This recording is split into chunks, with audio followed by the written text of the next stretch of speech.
अगर आप BSF HCM की तैयारी कर रहे हैं और आप सेफ स्कोर को लेकर के परेशान हैं, एक्सपेक्टेड कट ऑफ को लेकर के परेशान है, कितने नंबर में मेरा फाइनल सिलेक्शन हो सकता है, तो ये आज की वीडियो आपके लिए होने वाली है। राम राम भाई, स्वागत है आप सभी का आपके अपने यूट्यूब चैनल प्री रैंक पर। तो आज की इस वीडियो में हम सेफ स्कोर की बात करेंगे और टाइपिंग रूल्स की बात करेंगे, किस तरीके से कितनी कट ऑफ जा सकती है और क्यों जा सकती है। अगर बीएसएफ कराती है टाइपिंग तो क्या कट ऑफ जाएगी, और अगर सीआरपीएफ टाइपिंग कराती है तो कट ऑफ क्या जाने वाली है। ठीक है, तो वीडियो को मिस मत करिएगा भाई, लास्ट तक जरूर जुड़े रहिएगा, लास्ट तक वीडियो देखिएगा और वीडियो पसंद आए तो लाइक ज़रूर करिएगा और चैनल को सब्सक्राइब कर लीजिएगा भाई। आगे बढ़ते हैं भाई। जो इस बार भर्ती में जो बदलाव हुए हैं वो समझने वाली बात है, क्योंकि इस बार बीएसएफ, सीआरपीएफ और आईटीबीपी यानी सारी फोर्स का एक साथ ही आया हुआ है। एचसीएम की भर्ती एक साथ आई है। अभी तक क्या होता था, भर्ती अलग अलग सबकी अलग अलग आती थी। तो इसमें भाई बदलाव तो देखने को मिला है, वो फिजिकल, सबसे बड़ा बदलाव फिजिकल रेस। तो इसमें क्या होता था, जो पहले सीजीएल वाले बंदे बैठ जाते थे ना, सीजीएल वाले, क्योंकि इसमें केवल पहले एक तरीके से उसमें केवल पीएसटी होता था, केवल पीएसटी में यानी लंबाई नाप ली जाती थी और सीना मतलब बॉयज़ का सीना नाप लिया जाता था, और इसमें केवल एक तरीके से लंबाई ही मेन थी, ये समझ के चलो आप। तो इसमें फिजिकल रेस जोड़ दी गई, यानी जो 1600 मीटर की जो रेस हुई है वो 1600 मीटर की रेस सीजीएल वाले बंदे की बस की नहीं है। ठीक है, ये आपको समझने की ज़रूरत है। तो हर बंदा रेस नहीं मार सकता है, पढ़ने वाला बंदा ज़्यादा 1600 मीटर रेस नहीं मार पाएगा। तो सबसे बड़ा फैक्ट तो ये रहा। इसके बाद भाई टाइपिंग रूल चेंज हुआ है। टाइपिंग रूल में नोटिस बीएसएफ ने अपने ऑफिशियल वेबसाइट पे एक नोटिस डाली थी, जिसमें टाइपिंग रूल चेंज के बारे में बात करी थी। क्या चेंज हुआ आगे अभी बात करेंगे। क्या सारे रूल चेंज हो गए हैं, पहले की अपेक्षा जो बीएसएफ में हुआ करता था उसकी अपेक्षा बहुत चेंजमेंट आ गया है। इसके बाद भाई एजेंसी का ये भी फाइनल नहीं है। ठीक है, यानी अभी ये बीएसएफ करा रही है या सीआरपीएफ करा रही है, इस पर भी बहुत बड़ा प्रभाव पड़ेगा कि बीएसएफ कराएगी या सीआरपीएफ कराएगी। अब आगे बात करेंगे भाई इसमें कि जो ओल्ड रूल था, यानी बीएसएफ एचसीएम का जो पुराना रूल था वो ये था कि 10% मिस्टेक अलाउड थी। अब इसको भाई चेंज करके जो नोटिस दी थी उसमें केवल 5% मिस्टेक अलाउड है, यानी आप 95% आपको एक्यूरेसी चाहिए। और दूसरी बात भाई, इसमें बैक स्पेस अलाउड था और इसमें बैक स्पेस अलाउड नहीं है। अब यानी इस नए रूल में बैक स्पेस अलाउड नहीं है और केवल 5% मिस्टेक अलाउड है। अब आगे भाई बात समझेंगे, यानी एक्यूरेसी जो आपको है वो 95% चाहिए। यानी अगर इंग्लिश की टाइपिंग की बात करें तो 35 वर्ड पर मिनट की अगर आप टाइपिंग लिख रहे हैं तो आप ज़्यादा से ज़्यादा अगर गलत करेंगे तो 17 वर्ड गलत कर सकते हैं। ठीक है, अगर 17 से एक भी वर्ड ऊपर आप गलत करते हैं तो आपके ऊपर पेनाल्टी लगनी स्टार्ट हो जाती है। ठीक, तो वो हो सकता है कि अगर आप गलत लिखते चले जाएँ तो माइनस में चला जाए।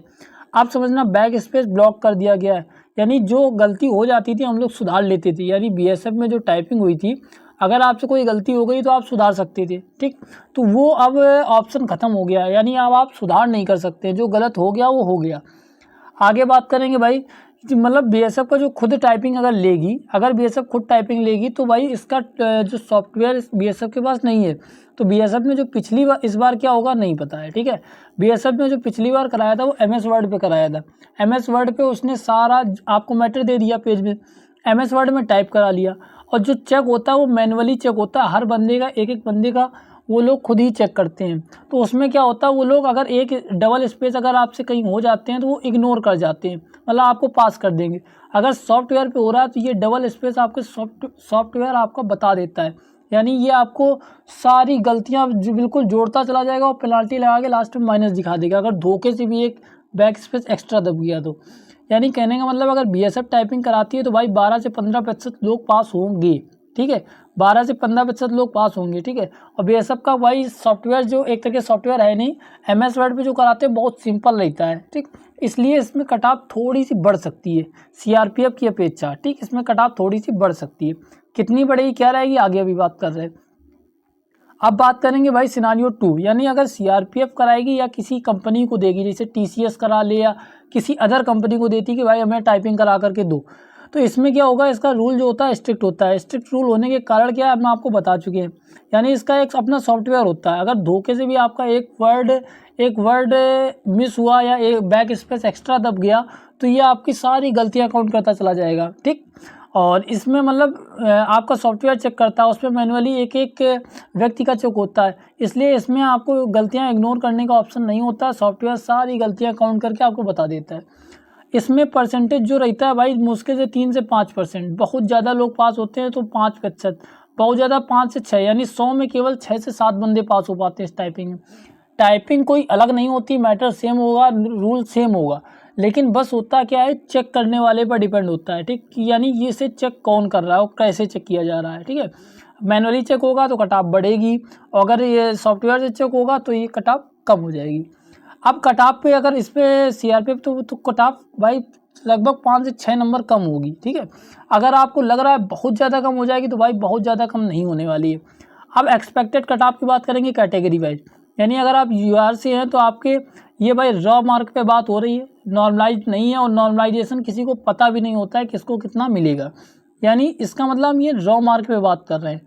यानी अगर आपके बीएसएफ अगर टाइपिंग करा रही है तो 76 से 79 इतने नंबर अगर आपके आ रहे हैं तो आपके बहुत अच्छे हैं। ये रॉ मार्क पे हो सकता है आपको नॉर्मलाइजेशन 6 नंबर का मिले, 7 नंबर का मिले, तो यही सिलेक्शन आपका 86 87 पे हो जाएगा।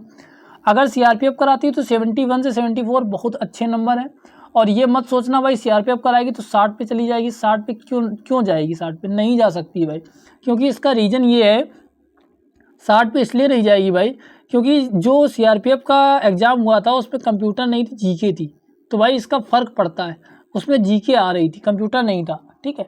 इसमें कंप्यूटर है, तो कंप्यूटर अगर क्वेश्चन सिंपल आ गए, जैसा पेपर पिछली बार आया था, ये पिछली बार पेपर के अकॉर्डिंग है भाई, ठीक है। ये मत बोलना पेपर अगर कठिन आ गया तो क्या नहीं जाएगी, ये पिछली बार पेपर के हिसाब से है। अगर पिछली बार कंप्यूटर जैसा आ गया तो ये सीआरपीएफ की भी अगर टाइपिंग कराती है 71 से 74, यानी ओबीसी 74 से 77, और सीआरपीएफ अगर करा रही है तो 69 से 72 ओबीसी, ईडब्ल्यूएस 73 से 76, ठीक, 19-20 लगभग बराबर ही रहेंगे। और अगर सीआरपीएफ कराती है तो 68 से 71, एससी के लिए 68 से 71 ये रॉ मार्क पे बात है, और 63 से 66 एससी सीआरपीएफ, और अगर एसटी वालों के लिए भाई 62 से 65, और अगर सीआरपीएफ करा रही है तो 58 से 61। अब इसके बाद भाई बात करेंगे जो बैक स्पेस आप लोग को तैयारी कैसे करनी है। बैक स्पेस तो बिल्कुल हटा ही दीजिए, ठीक है, बैक स्पेस को बिल्कुल ख़त्म कर दो, और टारगेट जो स्पीड का टारगेट है वो इंग्लिश वालों के लिए भाई 42+ रखो, ठीक, 42+, और लगभग हिंदी वाले जो टाइपिंग कर रहे हैं बहुत कम होंगे, लेकिन फिर भी वो लोग 38 से 40 पहुंचाने का प्रयास जरूर करो। स्पीड पहुंचाने से पहले भाई एक्यूरेसी पे ध्यान दो, एक्यूरेसी आप 95% वो लोग मांग रहे हैं, तो इसका मतलब आप 98% लगभग लेकर के चलो, ठीक है। और भाई आप लोगों के कमेंट में ज़रूर बताना कि नंबर आप लोगों के कितने बन रहे हैं, ठीक है, आप लोगों के अभी कितने नंबर बन रहे हैं, और आप लोग क्या टारगेट लेकर के चल रहे हैं, कहाँ तक आप पहुँच सकते हैं। तो भाई वीडियो पसंद आई हो लाइक ज़रूर कर दीजिएगा, और भाई चैनल को सब्सक्राइब कर लीजिएगा। मिलते हैं अदर वीडियो में, तब तक के लिए धन्यवाद।